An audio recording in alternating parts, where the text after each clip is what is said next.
सुख चाहते हैं तो जहां सुख नहीं है वहां ढूंढ रहे हैं, इसलिए आज तक नहीं मिला, सब अशांत है। आपको तो जो जो चीजें चाहिए, जो वस्तुएं, धन संपत्ति, पद की आकांक्षा रखते हैं, तो आपको लगता है अगर ये मिल जाते तो मैं सुखी हो जाता।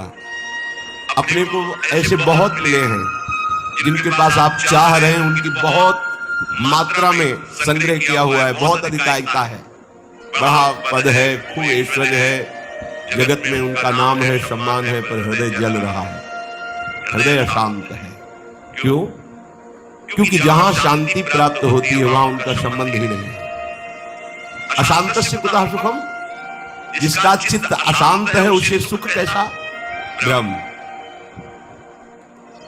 कुछ वर्ष की आयु शरीर समाप्त हुआ, न पद रह गया, न संपत्ति रह गई, न नाम रह गया, न व्यवहार रह गया, न परिवार रह गया, अकेले अपने कर्मों की पोटली बांध करके फिर नया जन्म, फिर वही पढ़ाई लिखाई, दुनिया का प्रपंच, नहीं तो अन्य योनियों में कीड़ा मकोड़ा, पशु पक्षी। विश्राम कहां है? अध्यात्म योग में। श्री भगवान कह रहे निःश्रेयसाय, मतलब दुखों का आत्यंतिक नाश, दुख का लेस नहीं जहां। अब अपने तो दुखालय में रह रहे हैं तो सुख को इसी में ढूंढ रहे हैं, तो हम समझते हैं कि अरबों खरबों रुपया मिल जाए, सुंदर सुंदर भोग सामग्री मिल जाए, मैं सुखी हो जाऊंगा। ऐसे अभी इसी भूमंडल पे हैं जिनको खुद पता नहीं कि मेरे पास कितनी धनराशि है, रोज नए नए भोग भोगते हैं, पर नींद नहीं आती, नींद की दवा लेना पड़ता है। मानसिकता बिगड़ी हुई है, विक्षिप्त है, हृदय जल रहा है, हर समय भयभीत है, कहीं ऐसा ना हो जाए, कहीं ऐसा। सुख निश्चितम बदामि तेन अन्यथा वचांसि, गोस्वामी जी कहते मैं सत्य कह रहा हूं, मेरी बात अन्यथा नहीं। जब तक तुम हरि भजन नहीं करोगे तब तक तुम्हें त्रिकाल में, त्रिभुवन में कहीं भी शांति नहीं। छूटवे के जतन विशेष बांधे जाए वो, वह विष भोजन जो सुधा सानी खाए वो। अगर अमृत भी खाएगा तो विष बन जाएगा। हरि विमुखता में तुझे कहीं शांति नहीं मिलेगी। अगर हरि के सन्मुख हो तो विष भी अमृत हो जाए। गरल सुधा रिपु करहि मिताई, गोपद सिंधु अनल शीतला। आग शीतल चंदन की तरह हो जाएगी। समुद्र जो अथाह अगाध है वो गाय के खुर के गड्ढे के समान हो जाएगा। विष अमृत बन जाएगा। दुश्मन सब मित्र बन जाएंगे यदि हरि की कृपा हो जाए तो ये हरि के चरणों का आश्रय ही आत्यंतिक सुख का स्वरूप है। ये कैसे प्राप्त होता है? श्री भगवान कहते हैं कि मन ही बंधन और मोक्ष का कारण है। ये जब किसी विषय का चिंतन करता है भोग भावना से, किसी व्यक्ति का चिंतन करता है राग या द्वेष से, तो ये बंधन का कारण बन जाता है। अगले जन्म की ये पूरी तैयारी करा देता है। नाना प्रकार के भ्रमात्मक दुख सुखों में फंसा देता है।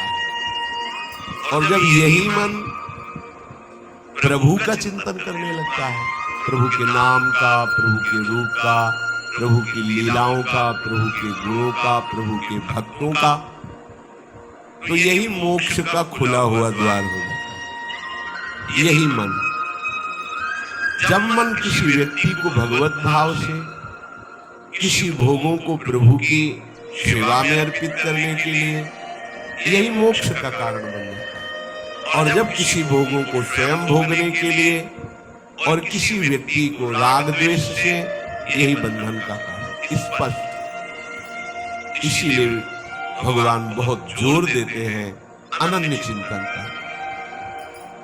तुम्हारा चिंतन भगवत भाव से निरंतर चलता रहे तो जितनी श्वासें हैं वो प्रभु को अर्पित कर देने का फल होगा, प्रभु के समीप पहुंच जाना। ये तो बहुत कठिन है। मन को संसार के चिंतन से हटा करके प्रभु के चिंतन में लगाना है तो बहुत कठिन है, क्योंकि हमारी आसक्ति हो गई है शरीर में, शरीर संबंधियों में, भोगों में, पद प्रतिष्ठा में। बड़ा सुख लगता है जब हमारा यश, हमारी प्रतिष्ठा, हमारा मान, हमारा ऐश्वर्य, हमारा संबंध ये बहुतायत में दिखाई देता है तो अहंकार को बड़ा सुख मिलता है। यही दुख में फंसने का मूल कारण है और संसार में यही उद्देश्य रखा जाता है। देखो ना भ्रम, जो हमारे दुख का मूल कारण है वही हम उद्देश्य लिए घूम रहे हैं, तो सुख कैसे मिलेगा? धतूरा बोगे तो विषय खाने को मिलेगा ना।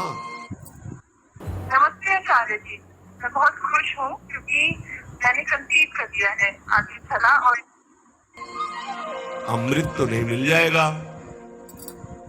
अगर धतूरे में एक जीवन नष्ट करने की सामर्थ्य है तो मान, प्रतिष्ठा, प्रशंसा, भोग, भावना ये कई जन्म नष्ट करने की सामर्थ्य रखता है।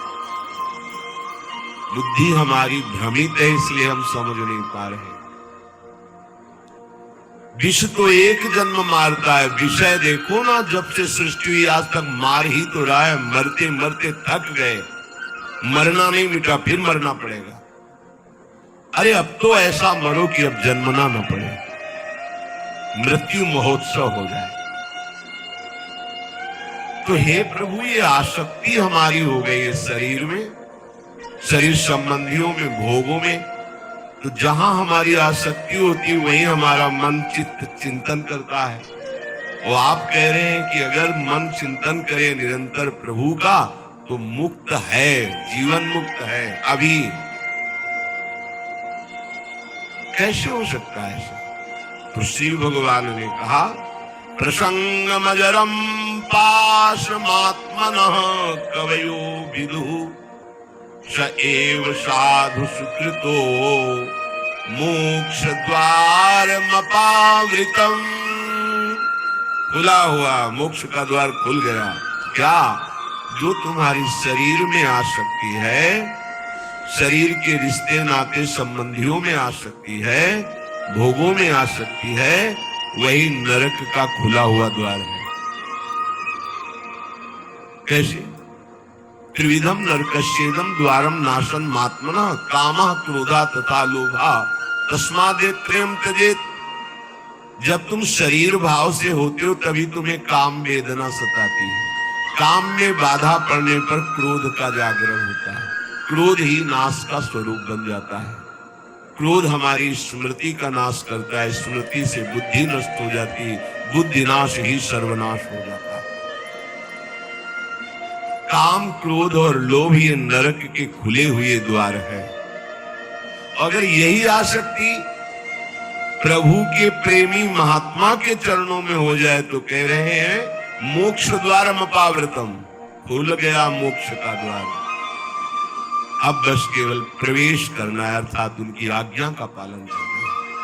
जो आसक्ति शरीर में, भोगों में, संबंधियों में है, यदि वो श्री भगवान के प्रेमी महात्मा सदगुरुदेव के चरणों में हो जाए तो मोक्ष का खुला हुआ द्वार है। अजात शत्रुभा, अगर एक भी व्यक्ति के प्रति शत्रु भाव रहेगा तो यहां लौट के आना पड़ेगा। एक भी व्यक्ति से आसक्ति हो गई तो लौट के आना पड़ेगा। मृग के बच्चे से हुई मृग बन गए, पुरंजनी से हुई पुरंजनी बन गए। हमारी ऐसी भगवत भावना बढ़े कि पूरी सृष्टि में कोई एक भी शत्रु ना हो। जो तुमसे द्वेष करे उसको प्रणाम करो। यदि भगवत प्राप्ति के मार्ग में बढ़ रहे हो, जो तुमसे ना बोले उससे तुम कभी भी रूठो मत। सामने पड़े तो राधे राधे श्री हरि। कभी ऐसा नहीं कि ये तो दुष्ट है मैं गाली देता, नहीं नहीं। हमारा प्रभु ही हमारे हृदय को मजबूत करने के लिए ऐसा स्वांग रच रहा है। सच्ची मानना, भगवान अपने भक्त को समर्थ बनाने के लिए लीला करते हैं, वही है, कोई दुष्ट नहीं है। किसकी सामर्थ्य है कि प्रभु के पार्षद को गाली दे दे, प्रभु के पार्षद को पीट दे, प्रभु के पार्षद की अवहेलना कर दे? ये भगवान इसीलिए करवाते हैं कि तुम समर्थ बनो, द्वंद्वों को परास्त करो, ना कि द्वंद्वों से परास्त हो जाओ। तुम मेरे सेवक कहलाकर द्वंद्वों से परास्त हो जाओगे तो ठीक नहीं है। ए भगवान का भक्त, जरा सी बात में देखो विकल हो नहीं। कोई भी भगवान का प्रेमी महात्मा ऐसा चरित्र नहीं पाया गया कि कभी किसी भी परिस्थिति में व्यथित हो गया है। नहीं, यम ही न व्यथ्यन्ते ते पुरुषम पुरुषर्षभ सम दुखा सुखाधीरम सोमृतत्वाय कल्पते। जो सुख दुख में समान किसी भी परिस्थिति में हृदय व्यथित नहीं हुआ, हर समय राधा राधा राधा परम पद उसके चरणों में लौटता है, वही परम पद का अधिकारी है। अजात शत्रवः, तुम्हारा कोई एक भी शत्रु नहीं होना चाहिए, क्योंकि भगवान कहते संतों का एक भी शत्रु नहीं होता। अपना मन ही शत्रु है, कोई और बाहर शत्रु नहीं। जब तक आप अपने मन को प्रभु के चरणों में नहीं लगाते, तब तक ये जाल फैलाता रहता है। एक को मित्र बनाएगा, एक को शत्रु बना लेगा, एक में राग कर लेगा, एक में द्वेष कर लेगा और हमारे नए जन्म की व्यवस्था कर देगा। ये मन ही हमारा। If you're someone who's interested in learning tarot cards, then I want to invite you for my free 3-day training where I'm going to teach you how to build a connection. हमारा शत्रु है जब तक वश में नहीं होता। ये मन ही हमारी दुर्गति का कारण है जब तक ये प्रभु में नहीं लगता। प्रभु में लग जाए, वश में हो जाए तो इससे बड़ा कोई मित्र नहीं। मन ही श्री कृष्णाकार होकर भगवत साक्षात्कार करा देता है। अजात शत्रु, कोई भी एक हमारे द्वेष का पात्र न हो। अद्वेष्टा सर्वभूतानाम, समस्त भूतों में द्वेष रहित, दोष बुद्धि रहित हमारे हृदय की स्थिति होनी चाहिए, क्योंकि संतों की ऐसी होती है। शांताः, किसी भी परिस्थिति में कोई तुम्हें अशांत न कर पाए, ना अंदर की वृत्ति ना बाहर का व्यक्ति। ऐसी शांति तभी मिलेगी जब चित्त प्रियाजू के चरणों के चिंतन में होगा, उनके नाम के चिंतन में होगा, क्योंकि भगवत प्रेमी महात्मा शांत रहते हैं। शांताः साधवः साधुभूषणः, आप राग द्वेष में विचरेंगे, निंदा स्तुति करेंगे, मान अपमान में सुखी दुखी होंगे तो अनन्य भक्ति कब धारण करेंगे? अपने को केवल लक्ष्य पर दृष्टि रखनी है। वही सच्चा निशानेबाज है जो केवल लक्ष्य पर दृष्टि रखता है। द्रोणाचार्य जी ने कौरवों पांडवों को धनुर्विद्या की शिक्षा दी। परीक्षा के लिए एक वृक्ष में चिड़िया टांगी और कहा इसकी आंख पर निशाना लगाना है। जो धनुष उठाता और तीर संधान करता, पूछते क्या दिखाई दे रहा है? बोले वृक्ष, डाल, चिड़िया। बोले रख दो धनुष। सब युधिष्ठिर जी से भी पूछा तो उन्होंने कहा चिड़िया दिखाई दे रही है, फिर आंख दिखाई, रख दो। अर्जुन से कहा क्या दिखाई दे रहा है? बोले गुरुदेव केवल आंख। बोले वेद दे। बस लक्ष्य दिखाई देना चाहिए तो कुछ भी आपको, कोई भी आपको, कहीं भी आपको परास्त नहीं कर सकता। लक्ष्य श्यामा श्याम, श्यामा श्याम का स्मरण कोई परास्त नहीं कर सकता। लक्ष्य रहित होकर घूमोगे तो सब तुम्हें व्यथित कर देंगे। काम क्रोध लोभ मोह मद मत्सर, ये सब हृदय में ही ये प्रहार करते हैं। बाहर का प्रहार तो कोई भी सह सकता है, लेकिन हृदय के प्रहार को बड़े बड़े वीर नहीं सह पाते। साधक हृदय के प्रहार को सहता है, इसलिए उससे बड़ा कोई वीर नहीं होता। सबसे बड़ा सुभट साधु होता है जो काम क्रोध आदि के वार को हंसते हुए सहकर भगवान की तरफ बढ़ता है। जो विश्व में विश्व विजेता धनुर्विद्या के प्रकांड ज्ञानी, युद्ध क्षेत्र में सदैव विजय प्राप्त करने वाले रहे, वो भी घुटने टेक दिए काम क्रोध के आगे। लेकिन साधु अहंकार रहित होकर पूरे जीवन इनसे युद्ध करता हुआ आगे बढ़ जाता है। इसीलिए सा जयति जयति जग उच्चरे, पूरा संसार ब्रह्मा जी तक उसे नमस्कार करते हैं। ये विजय तभी हो सकती जब लक्ष्य चिंतन में रहे। श्यामा श्याम मयि अनन्येन भावेन भक्तिम कुर्वन्ति दृढ़ाम। अनन्य भाव अपने प्यारी जू के चरणों में। दृढ़ाम, कोई भी परिस्थिति या कोई भी प्रलोभन हमें हमारी श्री जी से हटा ना सके, इसे दृढ़ाम कहते हैं। दृढ़, प्राण ही तो जाएंगे, बहुत बार गए हैं, बहुत बार मरा हूं, अब एक बार श्री जी के लिए प्राण समर्पित करता हूं। चाहे जितना भयानक कष्ट दिया जाए, अपनी प्यारी जू से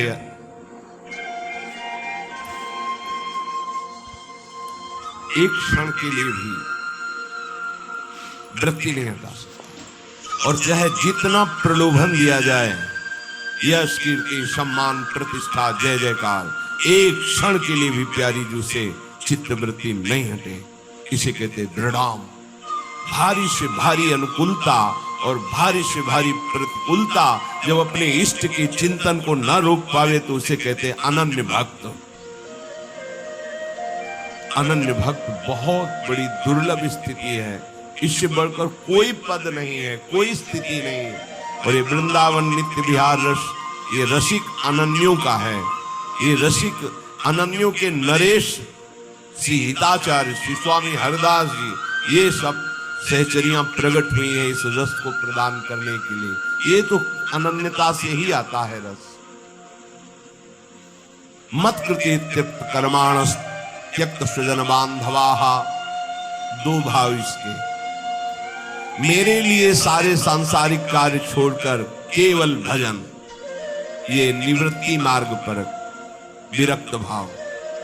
और जो भी कर्म कर रहे हैं वो प्रभु को समर्पित करना, एक गृहस्थ प्रवृत्ति मार्ग पर, दोनों को ये करना होगा। मत कृते त्यक्त कर्माणस, मेरे लिए सारे कर्म समर्पित करना, ये गृहस्थ। और मेरे लिए सारे संसार के कर्म छोड़कर एकमात्र केवल प्रियालाल संबंधी चेष्टाएं, ये है विरक्त। नींद खुलने से लेकर सुषुप्ति, गाढ़ नींद तक, चेतना से लेकर मृत्यु तक प्रियालाल के सिवा कोई कार्य नहीं करना। अपने शरीर के पोषण का भी कार्य नहीं करना। अगर न्यूमरोलॉजी या फिर एस्ट्रोलॉजी आपको इंटरेस्टिंग लगता है और इसमें आप ऑथेंटिक और डीप नॉलेज गेन करना चाहते हैं और एक हमारे शरीर का भरण पोषण प्रियालाल से होगा। हमें जगने से लेकर सोने तक, जीने से लेकर मरने तक केवल प्रियालाल के ही संबंध के कार्य करने, अन्यथा नहीं। ना अपने तन ढकने के लिए, ना अपने शरीर पोषण के लिए, ना अपनी शरीर व्यवस्था के लिए। ये आराध्य देव का भार है, वो देखेंगे क्या पहनाना है, कैसे बैठालना है, कहाँ रखना है, कैसे चलाना है, इसकी चिंता नहीं। पोषण भरण न चिंत कराही, श्री हरिवंश विभव विलसाई, श्री वृंदावन की माधुरी। और गृहस्थ में धर्मयुक्त कार्य करते हुए वो कार्य प्रभु को समर्पित करना। मत कृते त्यक्त कर्माणस और त्यक्त स्वजन बांधवाः, विरक्त के लिए किसी भी तरह से परिवार के सदस्यों से थोड़ा भी स्नेह नहीं रखना।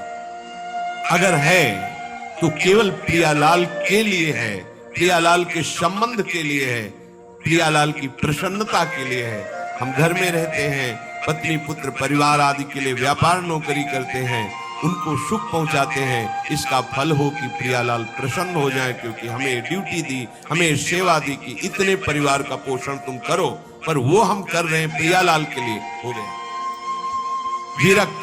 किसी भी तरह से अपने शरीर संबंध की वासना का पोषण न होने दें। प्रियालाल के संबंध से सब हमारे प्यारे, प्रियालाल का संबंधी नहीं तो अंजन कहा आंख जई फूटे, बहुतक कहो कहा लो, नहीं नहीं कोई हमारा नहीं। भगवान कह रहे मेरे लिए अपने स्वजन संबंधियों का त्याग कर दिया। त्यक्त स्वजन बांधवाः, गोपीजनों से प्रभु द्रवित होकर के कह रहे हैं, जो बड़े बड़े योगी जन जिन बेड़ियों को नहीं तोड़ पाते, उन स्नेह की बेड़ियों को तोड़कर तुमने हमसे प्रेम किया, इसलिए मैं तुम्हारा जन्म जन्म ऋणी। भगवान कह रहे मैं ऋणी तुम्हारा। केवल प्रभु से प्रेम करने के कारण ही हनुमान जी महाराज से भगवान श्री राम कह रहे हैं, प्रति उपकार करो का तोरा, सन्मुख हो न सकत मन मोरा। ऐ वत्स, तुमने जो समर्पण करके हमारे प्रति अनन्य भाव प्रकट किया है, इसके बदले में मैं तुम्हें क्या दे सकता हूं? सब कुछ के कारण मेरा मन सन्मुख नहीं होगा प्रभु, तुम संतात उरिन मैं नाही। ओहो, अखिल लोकों का दाता बोल रहा है, तुम संतात उरिन। ये अनन्य भक्त के लिए शब्द है, दूसरों के लिए नहीं। भगवान जब अहेतुकी कृपा करते हैं तब ऐसी भक्ति जागृत होती है, भक्तों के संग के प्रभाव। चित्त स्वजन बांधवाहा, ये न तुम्हारे थे न है न रहेंगे। श्रुत बनितादि जान स्वार्थ रत्न ना करुणे सभी ते, अंत ही तो ही तजेंगे पामर तू न तज। तुझे समझ में नहीं आ रहा? अरे जिंदगी में लाखों का मेला जुड़ा, हंसा जब जब उड़ा तो अकेला उड़ा, कोई तेरे साथ नहीं होगा।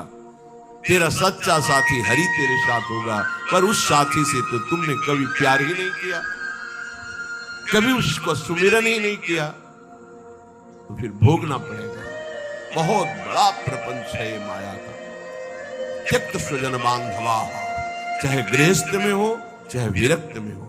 गृहस्थ में हो तो वो प्रभु के जन है, उनकी सेवा का फल प्रभु की प्रसन्नता।